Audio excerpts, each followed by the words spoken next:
All right, everybody, I am Matt Bimonte. I'm joined by Scott Mayer. Good to have you here. Good to have you qualified. Thanks so much. You got it. How'd you make it to this tournament? I am the one and only tournament runner-up. Nice. I played late in the season. I believe it was October. Legacy CT in Milwaukee.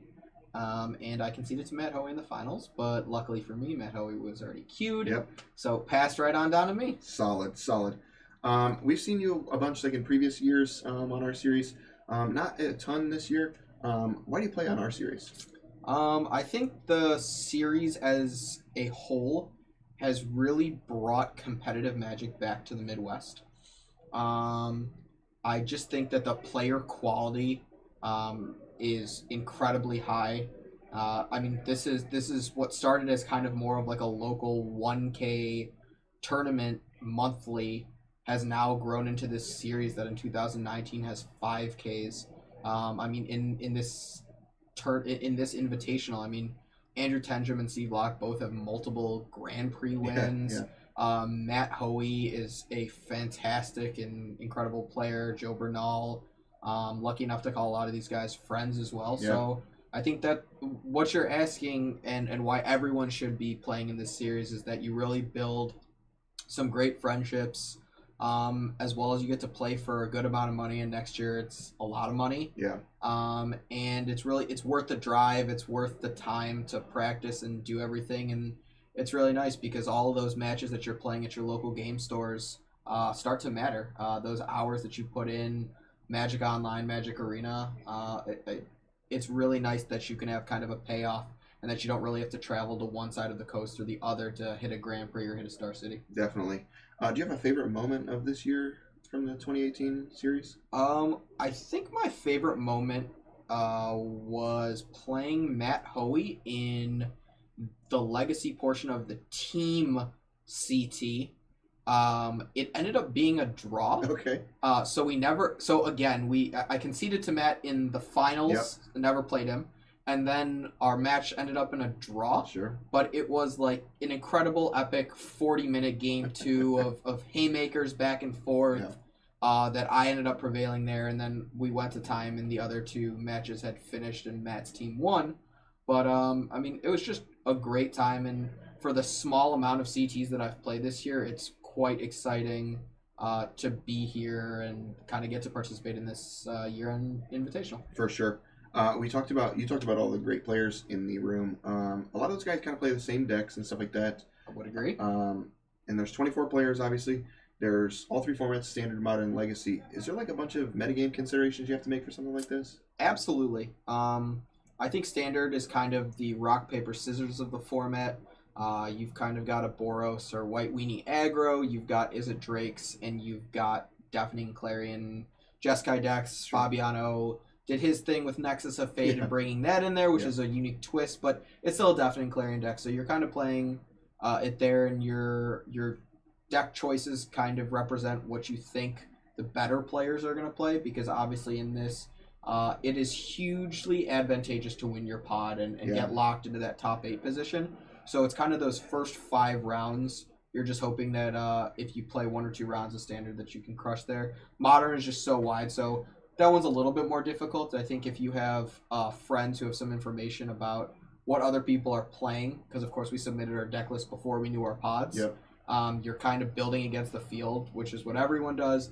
And then Legacy, I think that's not as wide as Modern, but people can play everything and anything. Yeah. So I played the deck that, of course, I'm most comfortable with, and that had nothing to do with metagame considerations. It was just I'm not going to put together anything else. Sure.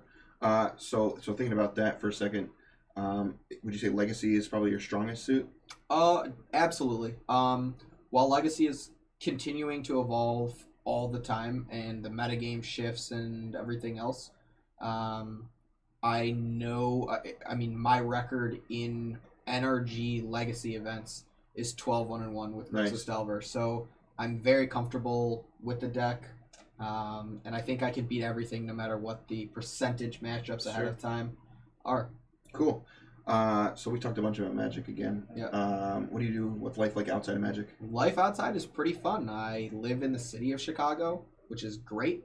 So it makes this a little bit of a drive. But I mean, I own my own business. I resell limited edition or hard to find shoes, clothes, and art. So that collector's mentality kind of stuck with me from trading and building a collection in Magic, and kind of just went into the more adult version or just a different version of collecting and moving for profit, which is great. I have a lot of free time, which also allowed me recently to spend a lot more time kind of devoting to Magic and studying and doing all these things to kind of catch up to what some of these players get to do all the time. Sure. We joked around about it, you being a runner-up at one of our legacy events to get your qualification. Obviously, that's your strong suit. Are you worried about the other two formats or no? I don't think so at all. So I guess to me, Jund is the ultimate like middle of the line deck that I do. Other than against Mono Green Tron, which I tested with Joe Lissette. So game ones I just have no chance, but games 2 and 3 always felt fair and always felt like I could beat it, and that's clearly the worst matchup. Yeah. And if I feel comfortable there, I feel comfortable across the board. I think a lot of I'll call it the better players in this tournament are the ones who I feel like are real strong competitors, are going to be playing somewhere around Bant Spirits. Okay. And so I wanted a deck that had some hand disruption and just a lot of one-for-one trading. Kolaghan's Command is still an incredibly good card, as Legacy has shown me. I don't get to do as many cool things with it and get as much value with it, but I'm really excited to play Dark Confidant. Yeah. And then in Standard, I'd like to turn dudes sideways. Sure. I think it was my crutch for not playing as much Standard as some of these other players.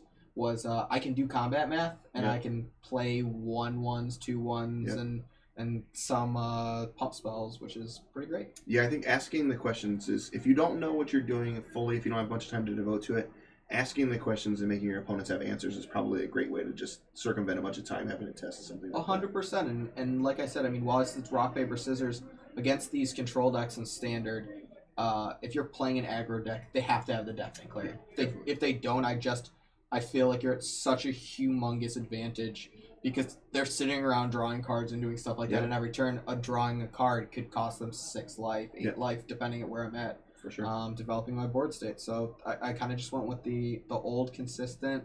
I'm excited to play some upgraded Savannah Lions. Yes. Which is I mean, that's old school Magic. That's what some of us grew up on. So it's pretty great. For sure. All right, last couple things, and I'll let you get out of here. Who's going to win the whole tournament?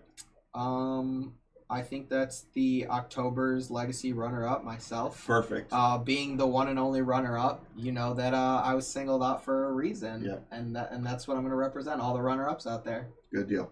All right, and then looking forward to next year. If you do have more free time, it would be awesome to see you more. What do you want to see out of us for next year? I think Norm, who is the owner, and the team behind the series is, gone above and beyond in the past 6 months to really ramp up what's going on in the series.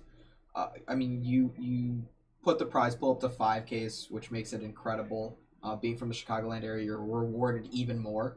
But I guess what I'm hoping for is I hope that more of the viewers, more people from Wisconsin, Michigan, Indiana, Ohio, or some states that are even a little bit farther away are truly impressed with what's going on here, and if they want to play some high level competition, they make the journey wherever it may be, and come play with us, come join this series, get your chance at this event. $10,000 for a free tournament with guaranteed prizes and swag all over. Norm treats his players right, and obviously, not to toot your horn, but the coverage team. I mean, you guys spend so many hours outside of just doing the actual coverage of events to make sure everything's perfect and everything's working. You guys provide such high level content, high level analysis, so that all the players and everyone can really understand what's going on and can make the game interesting. Obviously, giving personality to a card game that doesn't have a 3D representation is difficult in itself, but to have you and Brad work really hard to make it interesting and fun is always great. And then it's always great for the players to go back and get to watch some of these feature matches and hear you two go Yeah. on about Our banter. what was going on, Yeah. and then you're thinking to yourself, wow, I didn't think about their line, or it was crazy because I was watching it and I didn't think about that at all. So you really bring in some really high level, insightful comments, and that's always wonderful. So I guess this is me challenging everyone out there who's never come to an NRG series. Come on, show out, come and try and beat out all your Illinois guys who are represented here. Matt Hoey's Wisconsin, Tenjum is Wisconsin, but where's Iowa? Where's Michigan? Where's Indiana? I think there's a couple Iowa guys and a couple of them, but it's the minority. I mean, you have locals here, so let's see more states represented. Let's see East Coast, West Coast. Come show why you want your share of $5,000 at each of these and why you deserve to be wearing one of these jackets next year. For sure. Well, I appreciate the kind words, and I appreciate you throwing down the gauntlet to the other states. I hope everybody's listening and can, maybe catch a little fire under themselves to say, as they should. Come beat me. Yeah. Come beat me. Come beat all these guys who are named, who are in this championship, who you're sitting back and watching it at home, going, "I'm better than this dude," or "Why is he even here?" Come show it. Bring it. I love it. All right, Scotty, well, we're going to let you get out of here. Thanks again. Congrats for qualifying. Thanks very much. Yeah, you got it, man, and good luck on the weekend. I'm looking forward to watching you play. Appreciate it. You got it. All right, we're going to get out of here. We'll see you guys soon. Good luck.